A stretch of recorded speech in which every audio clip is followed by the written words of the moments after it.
भारतीय टीम उस मंच पर खड़ी थी जहां से कप्तान धोनी 28 साल का सूखा खत्म करने से बस 2 कदम दूर थे। ये कहानी है उस मैच की जब क्रिकेट की सबसे बड़ी राइवलरी विश्व कप के सबसे बड़े चरण पर खड़ी थी, जब 2 पड़ोसी देश उस वर्ल्ड कप की ट्रॉफी को पाने के और नजदीक आने के लिए उस मैच में उतरने वाले थे, और जिस मैच में साक्षात भगवान, क्रिकेट के भगवान सचिन के साथ खेलने उतरे थे। आइए जानते हैं वर्ल्ड कप 2011 की biggest rivalry semifinal two Bharat और पाकिस्तान के मुकाबले की कहानी। भारतीय टीम के विश्व विजय के सफर में अब उनका मुकाबला उनके सबसे बड़े प्रतिद्वंदी पाकिस्तान से होने जा रहा था। ये दोनों ही टीम इस वर्ल्ड कप में अपना बेस्ट परफॉर्मेंस देकर आ रही थी, जहां पाकिस्तान ने ग्रुप स्टेज में 6 में से 5 जीत के साथ टॉप पर फिनिश किया था। भारत और पाकिस्तान दोनों को ही कंगारुओं को हराने का घमंड था।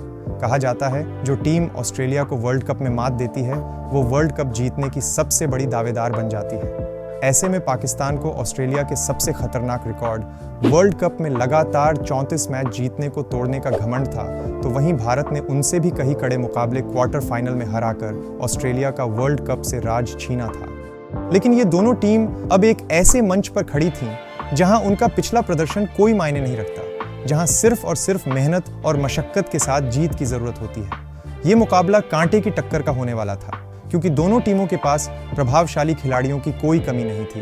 भारतीय टीम में क्रिकेट के भगवान सचिन, युवा ऑलराउंडर युवराज और कैप्टन कूल धोनी के ऊपर सबसे बड़ा दारोमदार था।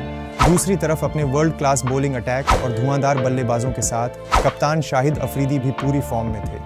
अब इंतजार था तो बस उस घड़ी का जिस रात इन दोनों में से वो एक टीम फाइनल में खेलने जाने वाली थी। 30 मार्च 2011 पंजाब के मोहाली में इस सेमीफाइनल का आगमन होने वाला था। जब बात इन 2 टीमों की वर्ल्ड कप में खेलने की होती है तो हर कोई इसका आनंद लेना चाहता है, और इस सेमीफाइनल में दोनों देशों के प्रधानमंत्री भी अपनी टीम के समर्थन में मौजूद थे। अब टॉस के लिए सिक्का उछाला जाता है जो कि भारत के पक्ष में गिरता है, और कप्तान धोनी टॉस जीतकर पहले बल्लेबाजी करने का फैसला करते हैं। वीरेंद्र सहवाग और सचिन तेंदुलकर एक बार फिर अपनी टीम को रचनात्मक शुरुआत देने के लिए तैयार थे। वीरेंद्र सहवाग हमेशा की तरह पारी की शुरुआत धमाकेदार अंदाज से करते हैं। वीरू ने वहाब रियाज के एक ही ओवर में 5 चौके लगाकर अपनी मंशा साफ कर दी थी, और भारत 5 ओवरों के अंत तक 47 रन पर पहुंच चुका था। लेकिन अगले ओवर में वहाब रियाज ने सहवाग को LBW करके एक शानदार कमबैक किया। भारत की शुरुआत काफी अच्छी साबित हो रही थी। सचिन और गंभीर मिलकर पारी को आगे बढ़ा ही रहे थे कि 11वें ओवर में सईद अजमल की गेंद पर सचिन LBW के तौर पर आउट करार कर दिए जाते हैं, लेकिन सचिन ने DRS का इस्तेमाल करके अपने आप को बचा लिया। मगर उसकी अगली ही गेंद पर सचिन को स्टंपिंग करने की अपील होती है, जिसमें एक बार फिर सचिन नॉट आउट होते हैं। पाकिस्तानी टीम के लिए ये बहुत बड़ा झटका हो सकता था, लेकिन उससे भी बड़ा झटका तब लगा जब अफरीदी की गेंद पर सचिन की कैच ड्रॉप हो जाती। ये सभी लम्हे बयां कर रहे थे कि आज क्रिकेट के भगवान के साथ साक्षात भगवान खेलने उतरे थे। सचिन ने भी इन सब का भरपूर फायदा उठाया और पारी को तेज गति से आगे बढ़ाते रहे। गंभीर और सचिन के बीच एक अच्छी पार्टनरशिप पनप रही थी कि तभी 19वें ओवर में 27 रन बनाकर गौतम गंभीर स्टंप आउट हो जाते हैं। इसके बाद अफरीदी की गेंद पर क्रिकेट के भगवान सचिन को एक बार फिर से जीवनदान मिलता है, और इसका फायदा उठाकर सचिन अपना अर्धशतक भी पूरा करते हैं। अब 141 के स्कोर पर विराट कोहली एक एज के चलते पवेलियन लौट जाते हैं, लेकिन भारतीय टीम को सबसे बड़ा झटका तब लगा जब उसकी अगली गेंद पर इस वर्ल्ड कप का हीरो युवराज डक पर आउट होकर अपना विकेट गंवा देते हैं। वहाब रियाज ने एक ही ओवर में 2 विकेट चटकाकर मैच को अपनी तरफ झुका लिया था। अब भारतीय टीम कहीं ना कहीं मुश्किल में नजर आ रही थी, लेकिन जब तक क्रीज पर क्रिकेट के भगवान सचिन मौजूद थे तब तक भारत को घबराने की जरूरत नहीं थी।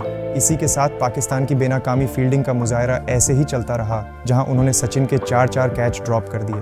कप्तान धोनी के साथ मिलकर सचिन पारी को आगे बढ़ाते हैं, और अब भारत का स्कोर 187 पर पहुंच चुका था, और इस बार खुद कप्तान शाहिद अफरीदी सचिन का कैच पकड़ते हैं और सचिन को 85 रन बनाकर वापस पवेलियन लौटना पड़ता है। अब पारी के आखिरी कुछ ओवरों में सुरेश रैना बाकी खिलाड़ियों के साथ मिलकर स्कोर को आगे बढ़ाते हैं, और भारत 50 ओवरों के समाप्त होने तक 260 रन बना देता है। पाकिस्तान के लिए ये टोटल चेस करना इतना मुश्किल नहीं था, लेकिन उन्हें इस टोटल को चेस करने और फाइनल में जगह बनाने के लिए भारतीय बॉलिंग अटैक का सामना करना था।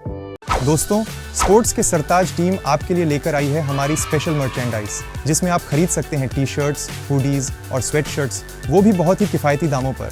तो दोस्तों, इंतजार किस बात का, डिस्क्रिप्शन में पड़े हमारी वेबसाइट के लिंक पर जाइए और अभी खरीदें। पाकिस्तान की तरफ से पारी की शुरुआत करने के लिए कमरान अकमल और मोहम्मद हाफिज क्रीज पर आते हैं। ये दोनों बल्लेबाज पाकिस्तान को एक शानदार शुरुआत देते हैं। 8 ओवरों के अंत तक दोनों ने मिलकर 42 रन बना डाले, लेकिन 9वें ओवर में जहीर खान के पेस अटैक से कमरान अकमल अपनी कैच थमा बैठते हैं। पारी को आगे बढ़ाते हुए मोहम्मद हाफिज धीरे धीरे अपने अर्धशतक के करीब पहुंच रहे थे, लेकिन मुनाफ पटेल ने उनको पहले ही निपटा दिया।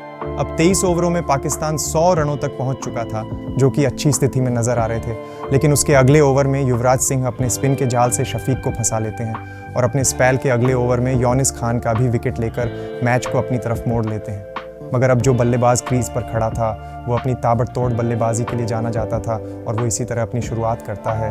उमर अकम्मल ने भारतीय गेंदबाजों के खिलाफ बाउंड्रीज की बरसात कर दी थी, लेकिन वो भी ज्यादा देर नहीं टिक पाए।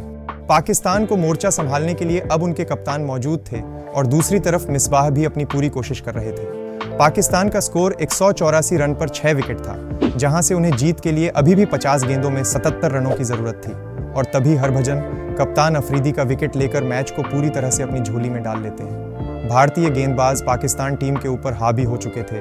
वहीं दूसरी तरफ मिसबाह उल हक अभी भी उम्मीद में थे, वो अपना अर्धशतक भी पूरा कर चुके थे। अब पाक को आखिरी ओवर में 30 रनों की जरूरत थी और उसकी 5वीं गेंद पर मिसबाह की गेंद हवा में जाती है और लॉन्ग ऑन में विराट कोहली कैच पकड़कर इस मैच को खत्म करते हैं। भारत इस मैच को 29 रनों से जीत जाता है और एक बार फिर भारत के सामने पाकिस्तान ध्वस्त हो चुका था। साथ ही उनका वर्ल्ड कप जीतने का सपना भी चकनाचूर हो चुका था। शायद सचिन के वो 4 ड्रॉप कैच इस मैच का टर्निंग पॉइंट हो सकते थे।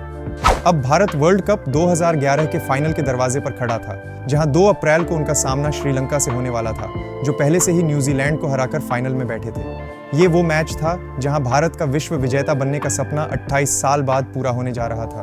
उस मैच की कहानी जानने के लिए हमारी वर्ल्ड कप ग्लोरी सीरीज की स्पेशल पेशकश रोड टू चैंपियंस के अगले एपिसोड आने तक का इंतजार करें। धन्यवाद।